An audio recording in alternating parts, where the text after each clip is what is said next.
Welcome back sa ating FB page na Free Reviewers with Leonalyn, kung saan doon kayo pwedeng mag-message sa atin kung meron kayong pasagutan. At welcome sa ating YouTube channel na Solving Math with Leonalyn. So anyway, ito yung sagutan natin ngayon. Ito ay galing pa rin sa ating mga followers na pinipm niya sa ating FB page.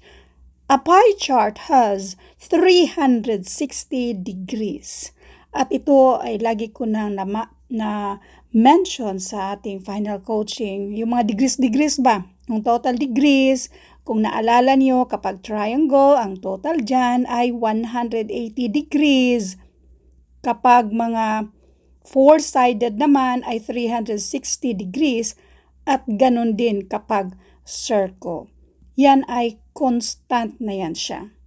Now, a pie chart has 360 degrees. Maganda dito kasi given siya. Therefore, if a pie chart is used in presenting a financial report, how many degrees will be taken from the pie chart if 40% would represent the budget for education? So therefore, 40% of 360.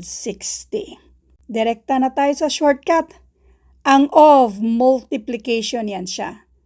Now, kapag meron tayong mga whole numbers, tapos meron tayong mga zero ba sa last part or doon sa ones, cancel natin yung dalawang zero katumbas sa pag-cancel ng isang percent sign. So therefore, ito lang ang i-multiply natin. 4 times 36. And this is 144. 144 degrees. Ganun lang siya kadali. Otherwise, another way, kung ayaw niyo ito cancel lang ba, shortcut kasi yan siya para hindi kayo maubusan ng oras at sa actual na exam, oras ang kalaban niyo. Kapag sinabing 40%, ang ibig sabihin kasi niyan ay 40 per 100. Ang of multiplication, i-multiply natin sa 360. Itong whole number na 360, automatic, meron yung 1 na denominator. So ngayon, ito ay i-multiply natin yung mga numerators. At ito ay 144, tapos yung dalawang 0 over 100. Ganun lang din naman yan siya. Diba? Yung dalawang 0 na yan, ang sagot, 144 pa rin siya.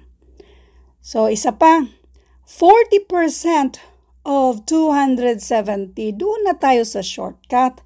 Laging tandaan sa actual na exam, oras ang kalaban nyo. Sa shortcut, yung dalawang 0 sa pinaka-rightmost katumbas yan sa pag-cancel natin dito sa ating percent sign.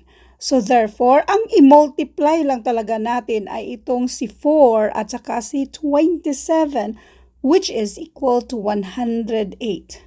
By the way, para hindi nyo makalimutan, ang of multiplication yan siya. I-multiply natin sa 270.